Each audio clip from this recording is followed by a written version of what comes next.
Hey everybody, it's Laura Eisenhower. I'm joined today by a very, very special guest. Her name is Elena Danaan, and it just ended up being a very spontaneous thing because she reached out to me with an email, and I was just like, whoa, and started to look into her more. So I just first want to thank you so much for being here. Thank you very much for inviting me. This is such a privilege and a pleasure. Oh, thank you. Before I tell you a bit, Elena, amazing. So, I mean, she does all sorts of things, but she's got an incredible story. She's written a book about. She does 5D coaching, spiritual guidance, and she's like a druidess and a shaman and a channeler and a light worker, starseed mission type thing. But her story, she's been able to put into a book called A Gift from the Stars, and she'll tell us all about that. And it's a true story of an abduction and a rescue by benevolent extraterrestrials that she has experienced in her life. And she also has a strong connection with Valiant Thor, and we're going to talk about that. She sent me an email sharing some things about Valiant Thor and Eisenhower.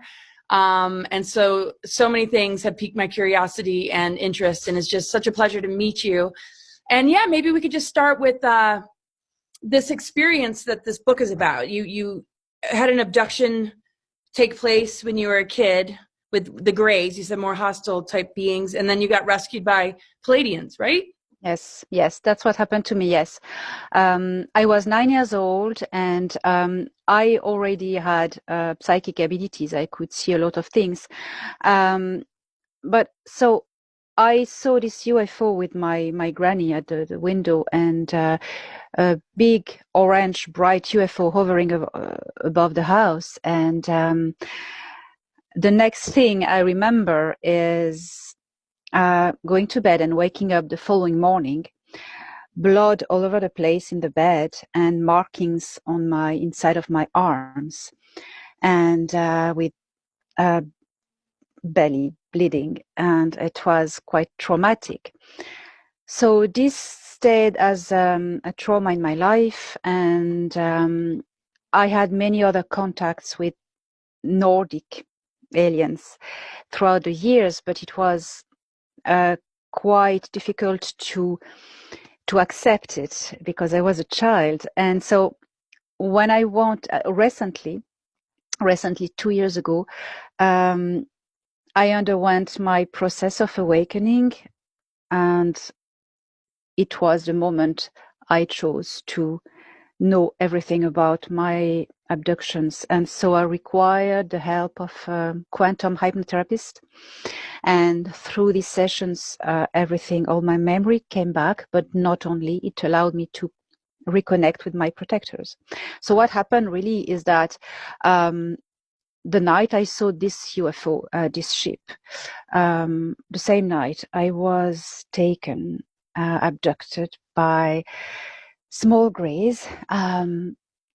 They beamed this blue ray of light through the roof in my bedroom and took me in it. And what is absolutely mind-blowing is that when you are in this beam, it's like you shift density because you go through walls, buildings, material. It's quite disturbing. Then I was in this ship, and I describe all the details in my book, but not to lose too much time.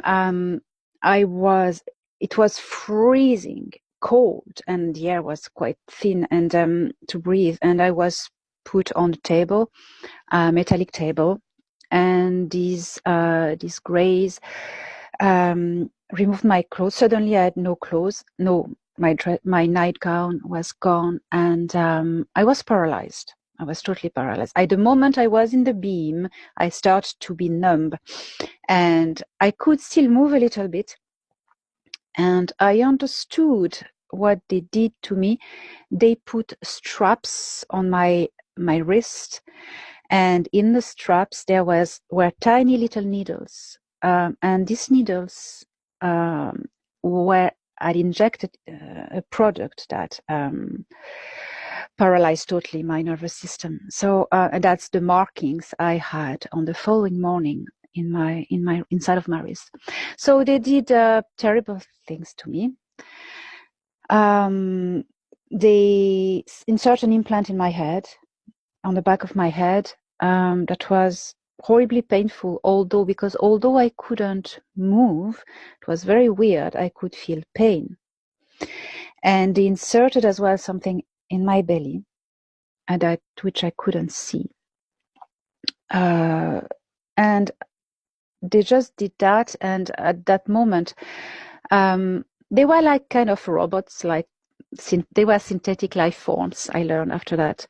And a live Gray came in and asked them, I think it seemed like he was asking them telepathically to hurry up.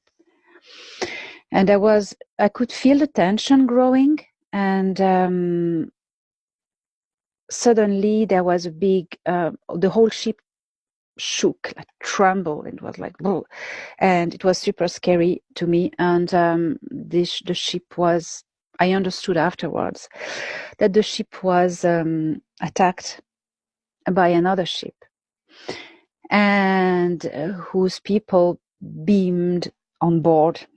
And there was an explosion. The door exploded. In the meantime, this gray being, the alive one, were hurrying the other ones to undo my straps, and they wanted to bring me back. They didn't have the time. Two tall men in spacesuit came in. They rushed in, and it was super scary because I was 9. I was very young, and already what was happening was quite traumatic. But then seeing this scene of violence was even more traumatic. These two men came in, and they had oblong like phasers. They shoot at the creatures. And what was interesting was that they shot the three synthetic life forms, but the living one of the men, he strangled him to death. There was kind of anger, something. It was really horrible to see. So the people that entered, you said, was spacesuits. Were they like Palladian? Were they human? Yes. Yeah. Yes. I learned afterwards they were Pleiadians. And so one of them, the one who strangled the guy, the Gray, he took me in his arms, and they rushed in the other room. And it was very weird because all I could see was his helmet, the glass. I couldn't really see his face, but there was the reflection of lights. So we changed room, and suddenly there was this big tickling on all my body, and I think we beamed aboard their ship. There was a big flash of light, like a vortex that spun, and we suddenly, the first thing I remember, I noticed it was warmer and light, and I was in this other ship, and there were 2 other Nordic people, plus the 2 men who brought me. My first vision was a lady with blonde hair, short blonde hair, like straight and cut like this, wearing a blue skin-tight uniform, very beautiful, with very big green eyes.